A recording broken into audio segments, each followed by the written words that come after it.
It wasn't that long ago when I used to be very insecure about my own communication skills.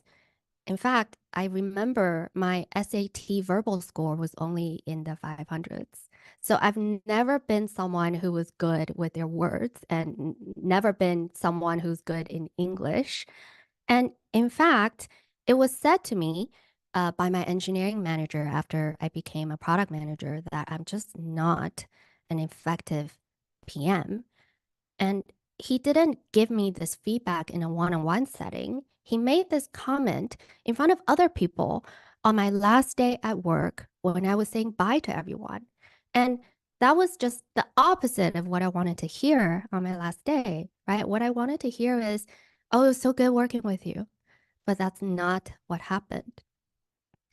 But eventually, I found ways and tools to improve my craft. And luckily, I was coached on storytelling. And after I started to apply these techniques and these concepts, my career grew and I went on to hit really exciting milestones. For example, I was rewarded with additional equity 3 years in a row when I was at Meta for being a top performer. And I also got to present next to Mark Zuckerberg.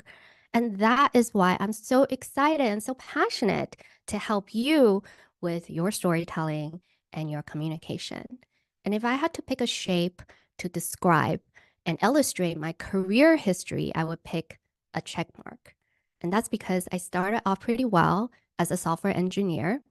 And then I successfully pivoted into product. But after that, my career dipped because I was just not effective and largely was due to my communication. But after I got better at storytelling and got better at communication, my career grew, hence the check mark. And that is why I'm really excited about this workshop to share these techniques with you so that you can use the power of storytelling for your own transformation.